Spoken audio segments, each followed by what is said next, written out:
Olá, estamos aqui mais uma vez para o nosso estudo em grupo da obra Nosso Lar. Capítulo 16. Confidências. Consolou-me a palavra maternal, reorganizando minhas energias interiores. Minha mãe comentava o serviço como se for uma bênção às dores e dificuldades, levando-as a crédito de alegrias, lições sublimes. Inesperado e inexprimível contentamento banhava meu espírito. Aqueles conceitos alimentavam-me de estranho modo. Sentia-me outro, mais alegre, animado e feliz. Oh, minha mãe, exclamei comovido, deve ser maravilhosa a esfera da sua habitação. Que sublimes contemplações espirituais, que ventura! Ela esboçou um sorriso significativo e obtemperou. A esfera elevada, meu filho, requer sempre mais trabalho, maior abnegação. Não suponhas que tua mãe permaneça em visões beatíficas, que a distância dos deveres justos. Devo fazer-te sentir, no entanto, que as minhas palavras não representam qualquer nota de tristeza na situação em que me encontro. É antes revelação de responsabilidade necessária. Desde que voltei da Terra, tenho trabalhado intensamente pela nossa renovação espiritual. Muitas entidades desencarnando permanecem agarradas ao lar terrestre, a pretexto de muito amarem os que demoraram no mundo carnal. Ensinaram-me aqui, todavia, que o verdadeiro amor, para transbordar em benefícios, precisa trabalhar sempre. Desde a minha vinda, então procuro esforçar-me por conquistar o direito de ajudar aqueles que tanto amamos. E meu pai? Perguntei. Onde está? Por que não veio com a senhora? Minha mãe estampou singular expressão no rosto e respondeu: Ah, teu pai, teu pai. Há 12 anos que está na zona das trevas compactas do umbral. Lá na terra sempre nos parecera fiel às tradições da família, arraigado ao cavalheirismo de alto comércio, a cujos quadros pertenceu até o fim da existência, e ao fervor do culto externo em matéria religiosa, mas no fundo era um fraco e mantinha ligações clandestinas fora do nosso lar.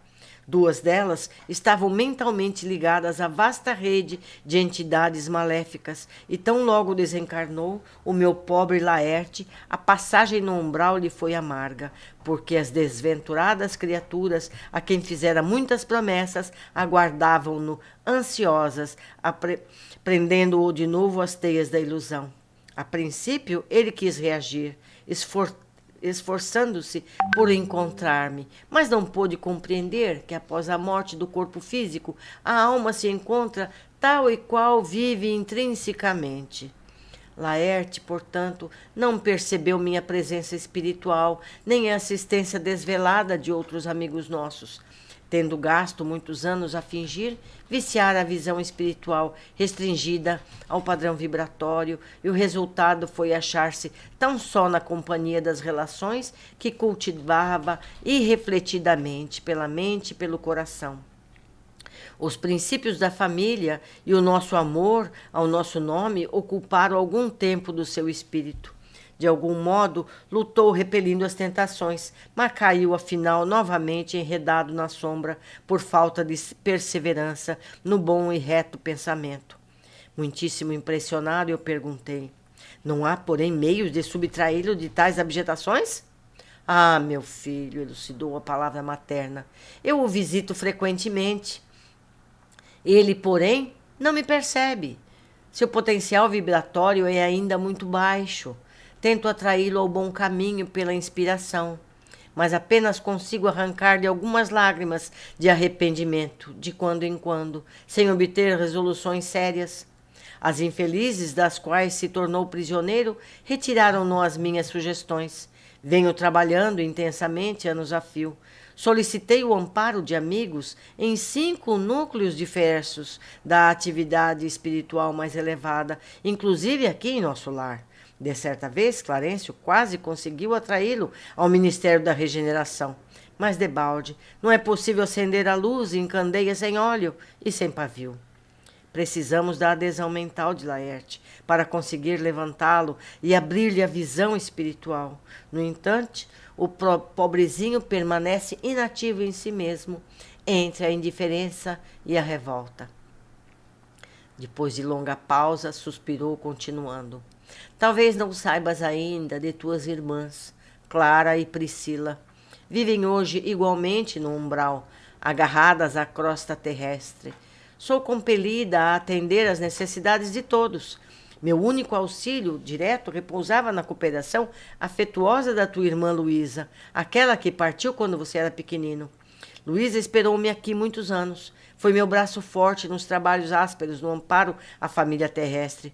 Ultimamente, contudo, depois de lutar corajosa a meu lado, em benefício do teu pai e a ti, das irmãs, não tenho grande perturbação dos nossos familiares ainda na terra, que voltou a semana passada a fim de reencarnar entre eles, num gesto heróico de sublime renúncia.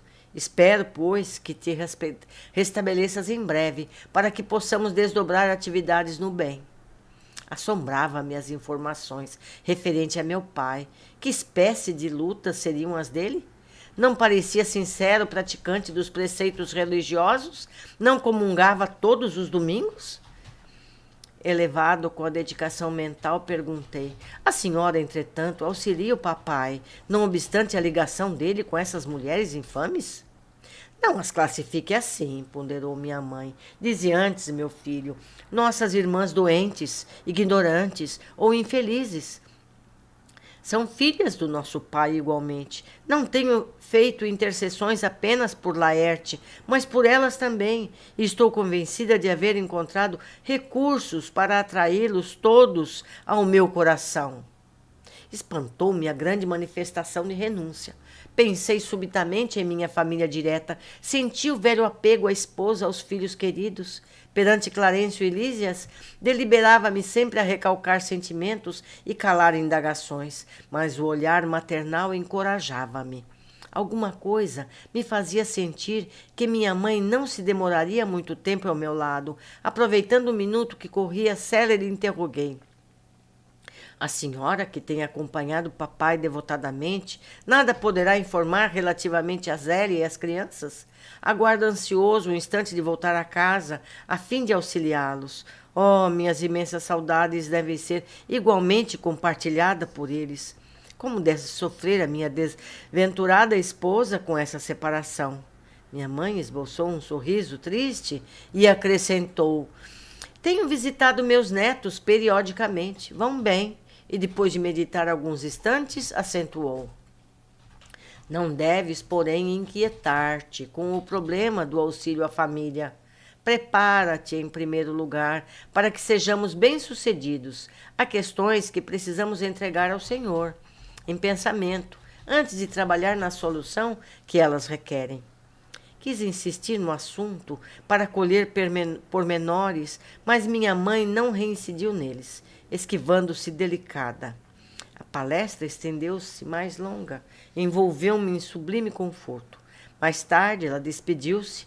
Curioso por saber como vivia até ali, pedi permissão para acompanhá-la.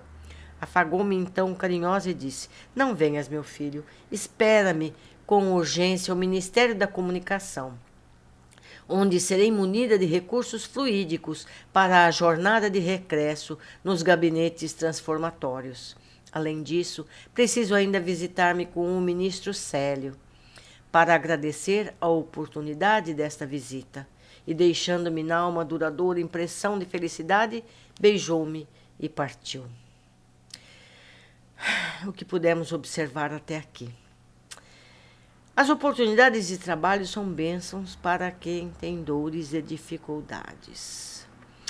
Quando a gente tem problemas, a gente se fecha em si mesmo. Mas o caminho oposto é mais seguro.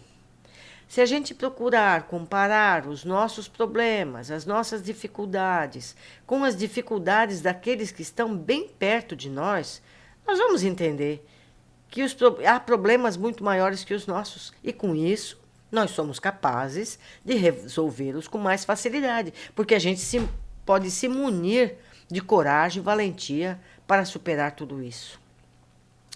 Outra observação: nas esferas elevadas, os deveres e responsabilidades são maiores, requerem mais abnegação. A gente acha sempre que quanto mais alto, mais tocando harpa nas nuvens. E não é assim.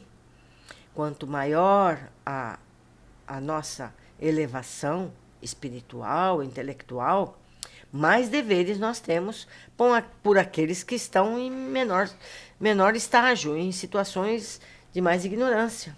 Então a gente tem que se preparar bem para poder se elevar e poder ajudar mais. Seguinte, estar ligado aos interesses da terra com a desculpa de amar os que lá ficaram, na verdade não representa ajuda alguma. Para ajudar, precisamos estar elevados, preparados espiritualmente, e isso não conseguimos estando junto a eles. Porque se a gente mantiver o nosso pensamento como éramos quando aqui estávamos, a gente não tem campo para crescer. E se a gente não cresce, a gente não tem competências para ajudar ninguém, nem a nós mesmos. Então é preciso nos prepararmos, porque a gente sabe que mesmo à distância a gente pode oferecer essa ajuda. Não há necessidade de estar aqui junto, presencial, a eles todos. Outra observação: muitos de nós parecem ter uma vida reta, social e religiosamente, dando a ideia de sermos bons, dignos, mas mantemos uma vida paralela bem diferente. A gente não acha que a gente é bonzinho? A gente acha. Mas será que somos mesmo? Será que a gente é capaz de perceber? Não é verdade?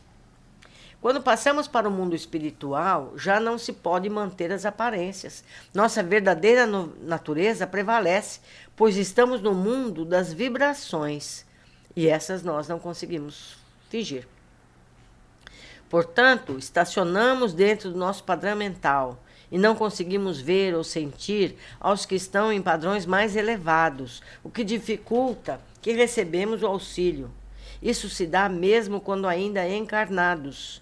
Se nós mantivermos pensamentos menos dignos, nós não somos capazes de ouvir aquele nosso protetor que está do nosso lado.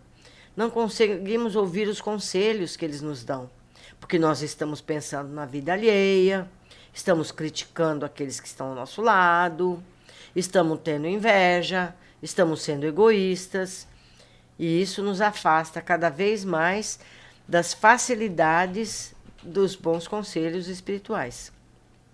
Se mantermos os nossos baixos padrões, não somos capazes de ouvir intuições dos amigos espirituais, como havia explicado. O que diz Kardec na questão 508 do Livro dos Espíritos? Os espíritos que se achavam em boas condições ao deixarem a Terra sempre podem proteger os que lhes são caros e lhes sobrevivem? Resposta: mais ou menos restrito é o poder que desfrutam. A situação em que se encontram nem sempre lhes permite inteira liberdade de ação.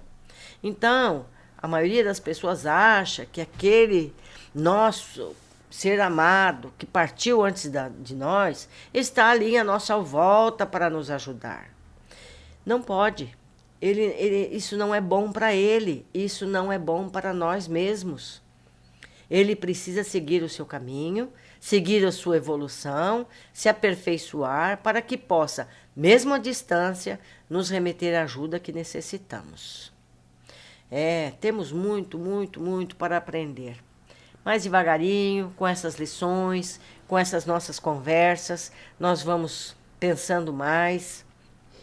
Vamos durante o dia pensando em tudo isso que aprendemos. Vamos nos surpreendendo nessas situações e melhorando cada vez mais. Um abraço, espero que estejam gostando. Até a próxima.